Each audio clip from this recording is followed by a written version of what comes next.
the Internet of Things, or the Internets of Things, because there's more than one. And we wanted to talk today about the role of software. The rough genesis is, if you think 20 years ago, there was an article written about, does IT matter? The idea was that everyone has the same access to all the same hardware, therefore differentiation is a tough thing. Not sure if that's true, but that was the hypothesis. More recently, Mark Andreessen said that software is eating the world, again sort of dismissing, in my opinion, the role of hardware. We have four people here today: Dave McCarthy from B Squared, Alan Williamson, who you may remember is a long time association with the CloudEXPO, was the original editor-in-chief of Java Developers Journal when this company was just getting started. Alan is now with Parker Gale. He's back in the U.S. and doing some great stuff. Chris Matthew, who I think you've seen here before, he's with Citrix Octo Blue. He invented something called, what was the... Skynet. Yeah, he actually invented Skynet. I always want to say Orwell when I think of it. Invented Skynet. And down at the end, Peter Vanderminden, who you probably saw this morning keynoting, and he's coming back. And so, gentlemen, thank you very much. The idea of software is eating the IoT. And we'll just start with Dave and just work your way down, and then let's just discuss. To what degree is hardware a differentiator with the Internet of Things? There's so many categories of it. A lot of it is inexpensive. To what degree is that your differentiator compared to what degree is the software that you're going to use? We're going to skip over the protocols, I think, for now. But at the higher level software, to what degree is that how you're going to differentiate if you're doing an IoT initiative of your own? Thanks, Roger. Hi, everyone. I'm Dave McCarthy. So, interesting question. I think for myself, being a product guy within a software company, I think you're always trying to figure out whether or not the products and things that you're bringing to market are differentiated enough, or if they're a commodity. And if I think about it on the hardware side, I get it, right? I think even in the cloud, everybody thinks that infrastructure as a service is starting to become more of a commodity. But I think in many cases, it's more about how you strategically use these things to build larger solutions. And you go to the hardware aspect is one particular sensor better than another? Well, hard to say. But it's how you bring together a collection of those sensors in a way that then somehow they sort of become more than just a singular aspect of themselves to build out some sort of business value. And you'll hear me say this a lot because my company's really focused on trying to get the business value aspects of these solutions and take it above just the technology. So my answer is, I think individually, no, the hardware components may feel like a commodity, but the unique way that you can bring them together really drives some differentiation.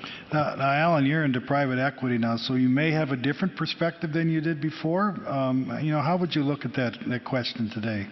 Well, it's a great question, I think. So I'm with Parker Gale. We're a private equity company based out of Chicago, and we recently bought an IoT company.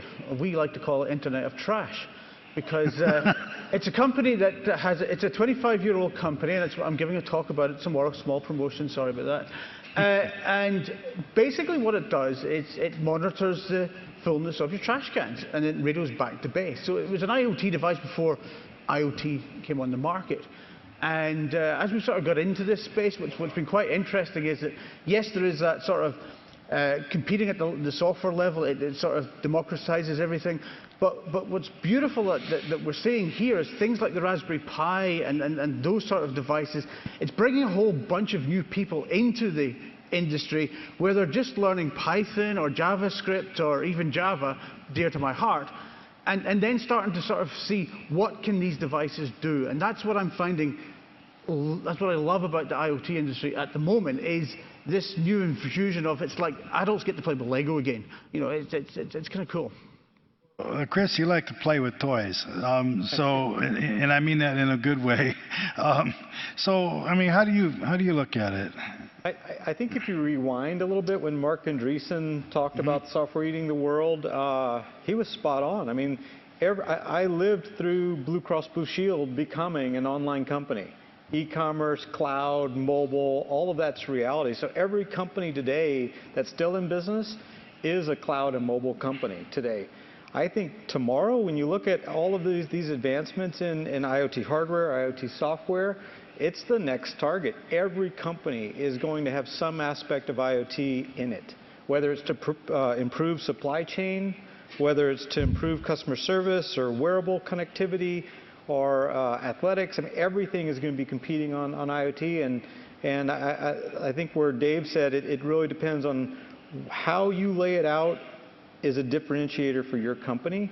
And I think everyone's trying to figure out what is my IoT strategy, right? That's the buzz right now.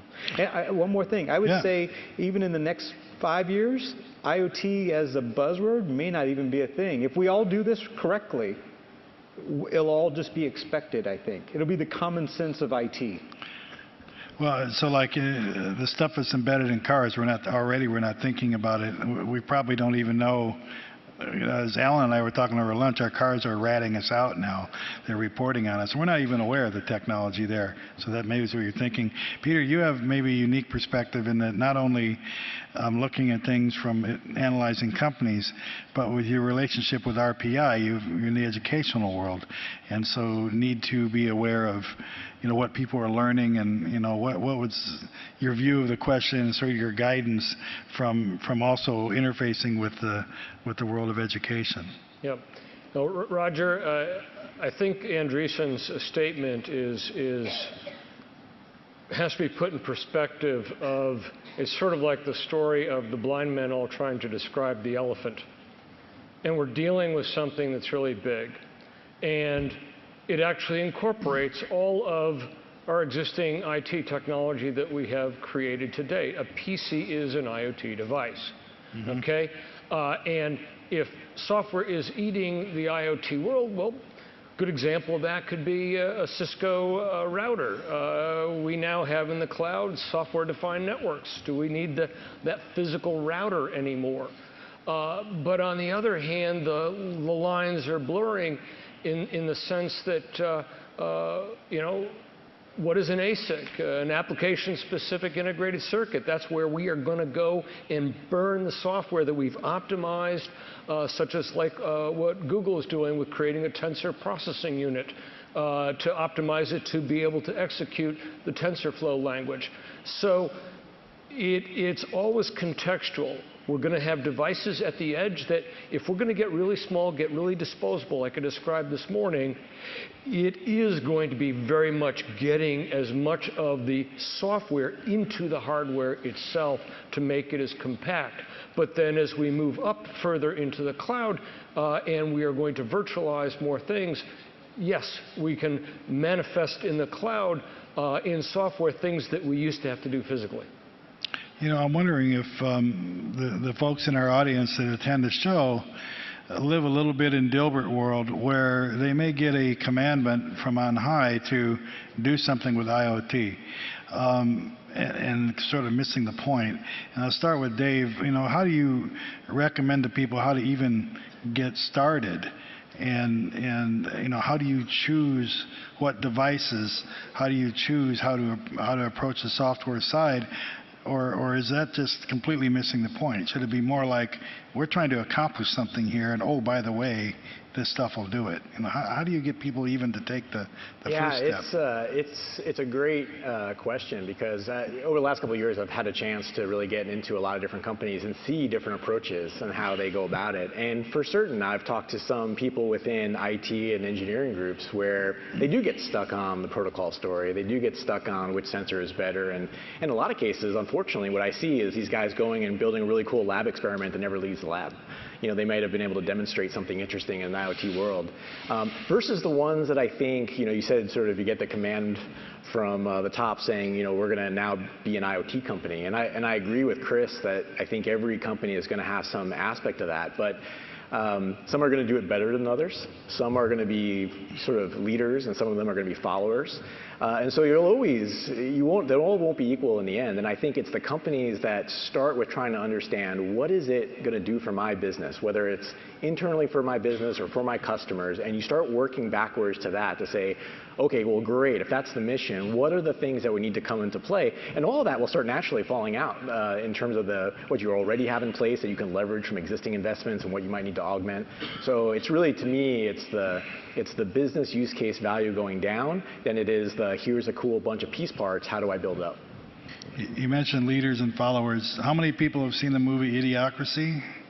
Yeah, a few people have seen it. I've seen it many times because I didn't understand it at first until I realized it was about me. But so among the many funny lines buried in that movie are, they always told me to lead, follow, or get out of the way. And I always try to get out of the way. But you can't do that with IoT. You have to lead or follow. Now, sort of along those lines, for Alan, I have a question, because he mentioned security. So a week or so ago, our toasters and light bulbs tried to bring down the internet, is what it looks like. That's going to happen again, right? I mean, unless we're thinking a little bit more about security. And do you know the technical dimensions of what happened at all, or just talk about security in general first, and then. Okay, so yeah. So last week, and it was the week before as well. Yeah. Then it was Hover that was brought down, the domain registrar, and then it was Dyn, DYN, Right. was brought down last week. And it was attributed to effectively routers and cameras that were doing name lookups and just overwhelming it from that side of the fence. And it was sort of brought down to the fact that a lot of these consumer devices that you plug into your home, etc., come with the default admin or admin password, and it doesn't take a genius to break the software. And many of the routers that are coming with your cable providers, etc., are still accessible from the outside world because they promote that in order for you to access your home network from outside, except most consumers would never even dream of needing to do that. So now we've brought security back into the forefront of both the IoT, and again, we could argue what is IoT. It's a bit like when big data came along. It was like, what is it? Well, how big's our data for me to be able to say I can put big data on the corporate slide? So I mean, these IoT devices, a lot of them they were consumer devices, or they're security cameras, that semi-consumer devices. Individuals bought them, and they had no idea that this thing could be turned against you. And yet these DDoS attacks strike me as kind of simple and juvenile. I mean, a lot worse things can be done, right? Oh, and absolutely a lot worse things can be done. And I think what's fascinating about the attack in it itself was that the devices themselves weren't actually doing it, they weren't doing it that fast. There were just a lot of them at the same time. You know, and I was on a podcast there a couple of days ago, and we sort of likened it to the fact that, you know, a normal denial of service attack is like that kid in the car saying, are we there yet? Are we there yet? Are we there yet? Are we there yet? Are we there yet? It's easy to shut down that one kid. Right? But the denial of service attack that came with the IoT world was more like an infinite number of school buses with each one child saying, are we there yet? And that one child would never say again. Yeah. But you had 1,000 school buses. You had 1,000 school buses, so therein the scale of this thing is just phenomenal. And that was 100,000 devices or something. So I mean, I'm just trying to imagine how. Well, maybe I'll move on to Chris, because you're the kind of guy that could build an army of drones the size of a quarter, and 1 million of them, and you could turn them against us or something, right? I think you might see the potential. He's really not evil, but he's aware. He's got an evil moustache, though. That's got Bond written all over it. His name isn't really Snidely Whiplash for those of you older folks in the crowd. Right? So you start putting it all together. These dots are being joined. So how important is security? What should we do about it? And what are you doing about it? In the movie, Skynet was good until humans tried to unplug it, right? And then it said, wait a minute, I'm self-aware and I'm going to stop you. Oh, just like HAL 3000 was good until he was bad, and then he was very bad. Anyway. So I think what's interesting, I had heard something like several terabits per second the current bot army could do. So I mean, that's, and potentially even bigger. Like that was, I heard that was a test. Like that was just to test our networks, and it was ransomware, I believe, wasn't it? It was $7,000. You could have bought the botnet army for $7,000. So that's terrifying. So what I think is interesting is that, I mean, some of these devices were a decade old, weren't they? I mean, or even older, maybe old cameras. Yes. Wow. So I think no matter how, and I think about this security a lot too, as you do with platforms and everything else we're building with IoT. No matter how secure the platform is, I mean, everything's encrypted at transit, payloads are encrypted, private public keys. I mean, all of this, you spend a lot of time securing a platform, but if the edge device is accessible by itself, that doesn't do you a whole lot of good. Where do you think the responsibility of that security is? Is it the developer? The consumer that bought it? No, I the think internet provider that's providing it? I think it's the company that manufactures it, right? And I think we're learning that. I think that manufacturers are learning that they have to do a better job at software updates, securing these platforms. How do I prevent future attacks if I am exposed?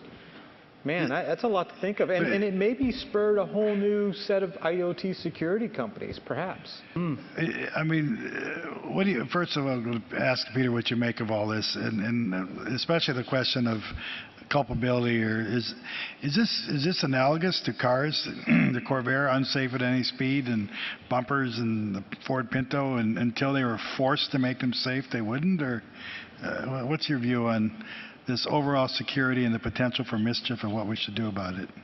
Well, there definitely is a lot of potential for mischief, and it can be, the threats from the hackers, but there's other aspects that impact our security in our lives from that perspective.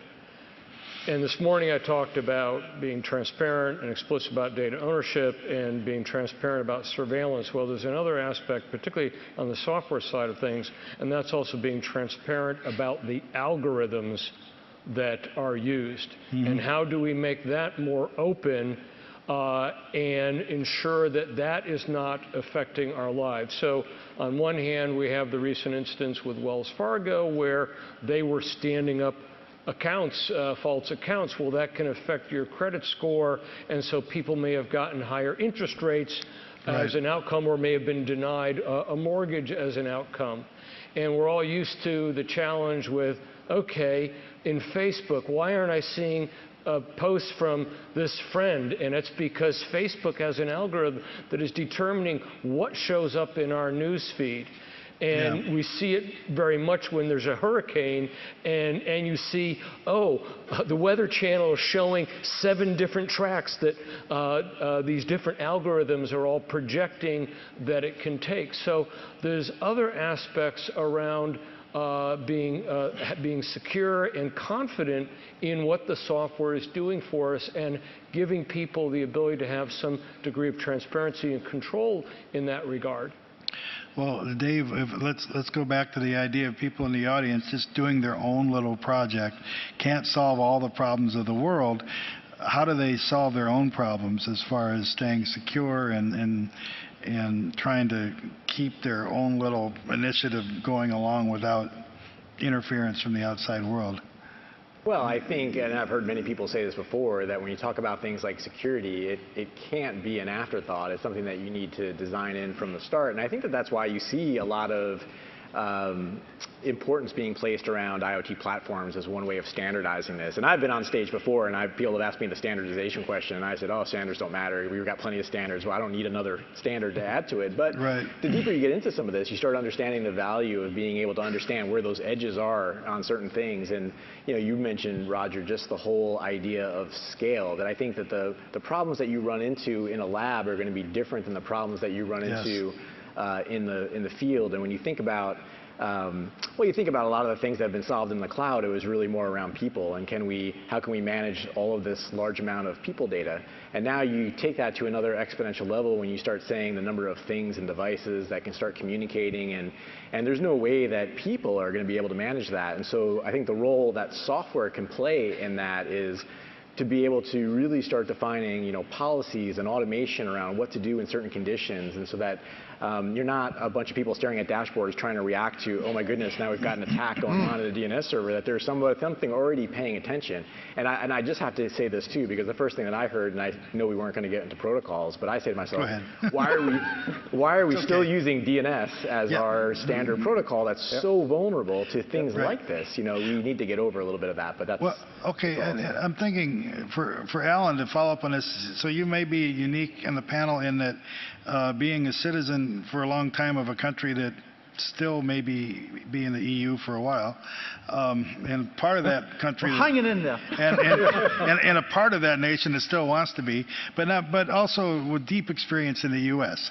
And so, what's to be done about it? Like a regulatory environment? What would your viewpoint be? Because I would imagine a European viewpoint would be different than a U.S. viewpoint in terms of regulating this. What is your viewpoint on it? So Europe usually puts a greater emphasis on the individual, the personal stuff, and even in sort of our role, it's amazing the amount of companies that will now sort of, can't we just use the Amazon Europe data centers, please, because the US government can't get at it? And it's amazing that comes up more often than you would appreciate. But I think, going back to what Chris said, I think, yes, the manufacturers are waking up to this problem, and yes, we've got to build in security from the scratch, but we're all software developers. We know shit goes wrong. So then you get to the question of, can you update your software remotely? Right. And most software developers don't think like that, particularly because there's usually a DevOps guy that does it for them somewhere else. But when you're updating a software device, you can brick it very easily, for example, if you do it wrong. And then there's that more data going forward, because, like, realistically, how many people have actually updated the software in the router or the webcam? You know, It needs to auto. it needs to do it. But again, there's more emphasis now on the manufacturers now. Oh God, everyone's now got to call into me in order to make sure I've got the right software update. And what if I then render my Nest control, which Google did? They broke it for one afternoon. And now I can't get my house to be cooled anymore. So there's a huge responsibility now with an IoT network that software developers are simply not geared up for, in my humble opinion, yet. Feel free to argue with that point, but I think that there's a certain sort of, hold on, you're about to do a big software update that could render a lot not working anymore. So. Well, Chris, you're going to talk about protocols tomorrow, and we opened the door, so why did Dave open the door? So why not? Why are we still using DNS? What are you going to talk about? What's your viewpoint on protocols and security and what we should do in We were all regulation? huddled here right before this. I mean, there's dozens of protocols, standards, proprietary, all sorts to choose from, and they all have pros and cons. So tomorrow at 4:20, I believe, I'll be giving a talk on the highlights of HTTP, WebSockets, MQTT, CoAP, even some XMPP, and talking about pros and cons. Excuse me, I fell asleep there. Go ahead. No, I'm sorry. Go ahead. He's got more letters to go. Hold on. And they only gave me 30 minutes, so I'm going to ramble a lot. So you'll get a lot real quick. Well, it's important stuff. I mean, again, if you're the individual working at a company, you gotta know this stuff, and you have to know the hazards of each, I guess. Would you say? I mean, each of these protocols has its own hazards? They're pros and cons. TCP, UDP, guaranteed delivery. Some are made for devices with very low battery bandwidth. So, I mean, you got to pick the right point. I wanted to talk a little bit, too, about the question Dave was answering a moment ago. I think, how do you get started? I think you have to start small. If you start grand, you're going to fail. And I think there's a difference between whether you're building an IoT product or whether you're implementing an IoT solution within your company, because then you can control basically what it looks like or versioning of how this thing evolves. But I was reading something about Harley Davidson, even though I'm an Indian motorcycle guy, but they spent, I think, $1 million in sensors just to try to understand how their pipeline, their manufacturing pipeline was working, and they kept tuning their pipeline based on the checkpoints that they were putting in place, and they worked to the point where they were able to increase production by 25% in this one plant with 30% less people.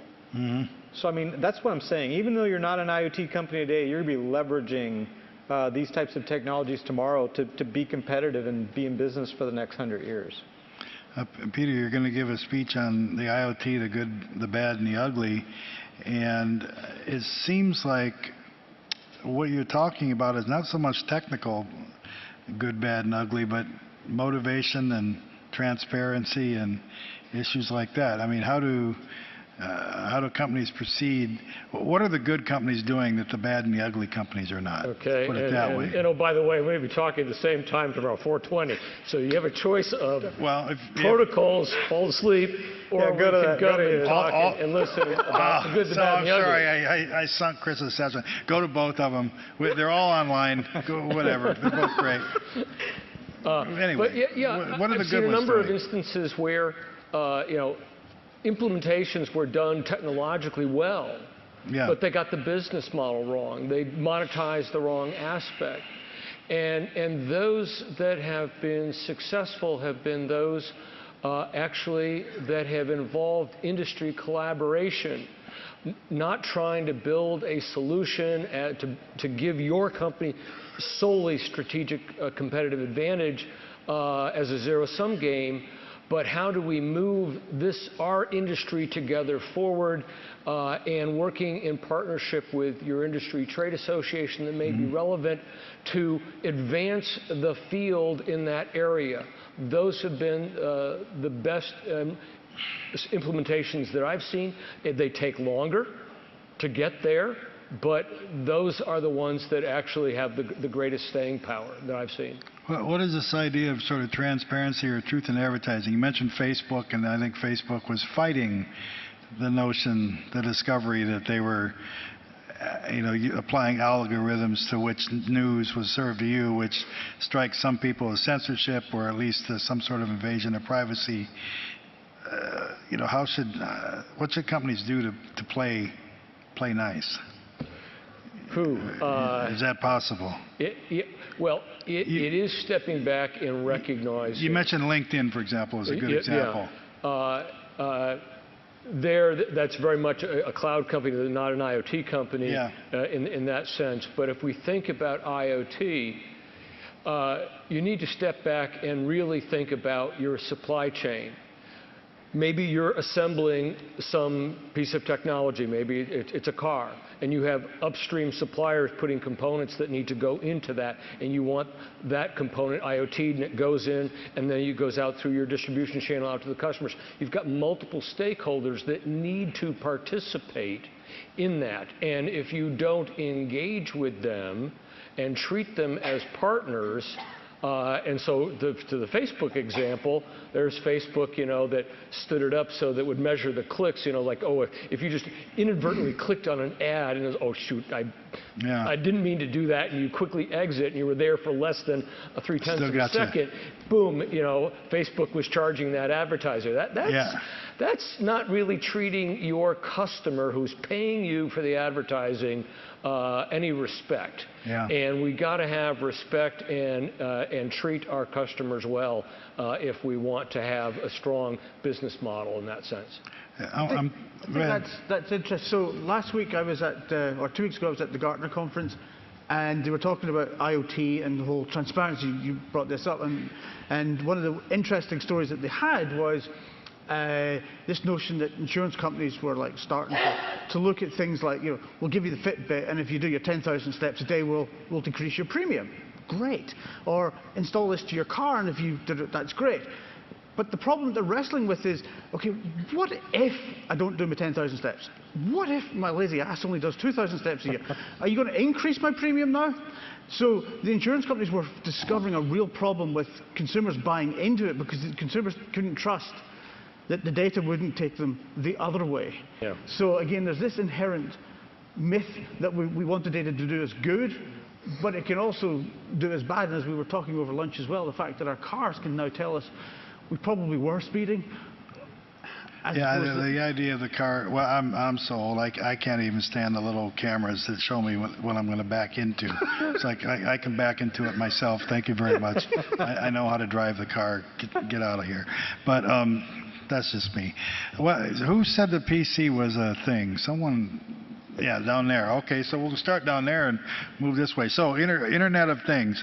As we said, there's many internets of things. We could talk on that topic for a long time. But the idea of data flows. So in an organization, I'm just the humble little IT person. I've been tasked with a project, and I have to think about the things in my internet. The PC, all those everything that's connected is a thing, correct? And how do I go about figuring out what amount of data is coming in, how I secure it, what I'm going to do with it, how I'm going to analyze it, all that? Well, I think the big paradigm shift here with IoT is that, yes, I said a PC is an IoT device. At the end of the day, a SCADA controlled piece of manufacturing equipment in a factory is an IoT device. But those are within the confines of our borders, our organization. Okay. IoT to me is really about taking the product we produce and bringing it to our customer site. So it leaves the factory floor, and we now are going to be able to monitor it. And the big difference is that this is about OT technology, operational technology, not IT technology in that sense. And how one writes software to that so that it is robust, that it is safe, and meets customers' expectations. It doesn't, at the end of the day, make any sense to have a garage door opener that's got to go round trip up to the cloud to open up the garage door. It still should be able to speak locally to a local cloud, a local fog to open the door, and then with geofencing know that, oh, I'm now half a mile away and I'm trying to close my garage door. Yes, now go up to the cloud. Chris, could you tell us a little bit about OctoBlue, exactly what you do and how that's relevant to what Peter was just talking about?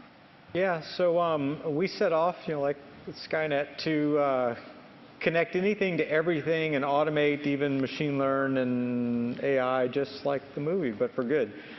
And what we're learning through that is that as we're getting to the point of scale, we are learning that inventory management is a real problem, like thousands of devices in your company, and how do you track the lights and the beacons along with your PCs? And I think there's inventory asset control management platforms that maybe this should be integrated into that. But Peter said something interesting that made me think as well, that not only is it IT, but these are potentially sensors in your car or in your phone. They're all collecting data and maybe interacting with each other, in real time. That this is a lot bigger than things in your office, in your IT asset control system. This is, I mean, your phone might have a dozen sensors in it as well.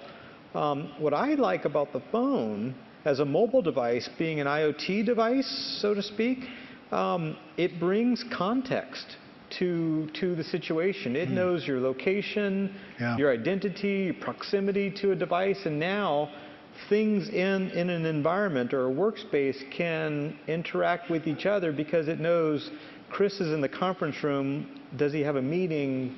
What should I do? And it talks to me, too. I always talk back to it. And somehow I think it's alive and that it'll listen to me. It doesn't listen to me any more than anyone else, Peter, you had a comment? And another comment to add into this is, during my time that I was at Microsoft, it was going through the whole transition of, how do we move from client-server technology to cloud? And I was engaged as a CTO on loan to UPS, and they were a client that had one of the largest Active Directory domains in Microsoft across all of its customers. They had over 1,000 Active Directory domains and managing about 400,000 identities. That was considered big. And how does one upgrade that type of environment was actually very challenging. Well, what Microsoft learned is when you go to the cloud and you've got multi-tenancy, you really have to step back and really architect to get to hyperscale. And so now Active Directory in the cloud at Microsoft is handling over 18 million authentications a day and over 400 million identities, an entirely different scale. And so I think we've seen that there are a group of companies, Microsoft, IBM, Amazon, Google, that have learned how to go through this transition to hyperscale, managing at that level. Other companies are out there saying, we've got this great IoT technology, and my first question is going to be, well, yes, you say it'll scale, but have you proven it will scale to this level? Can you get to managing 1 billion devices? And Alan, in your world today, is that, yeah. I think that's I completely agree with you in the Google, the Amazon thing, and I think going forward, I think the next IoT, so Amazon grew out of the need to power the .com world in order to, that's how Amazon Cloud became. I believe that the likes of Tesla, Ford, and GM, they're already building their back-end IoT infrastructures because they don't really want to put everything of their work into Google or Amazon or Azure, simply because their products last for 20 years in the field, and they kind of need to know, we need you to be around in 20 years' time, so we'll build it ourselves, we'll do this all ourselves.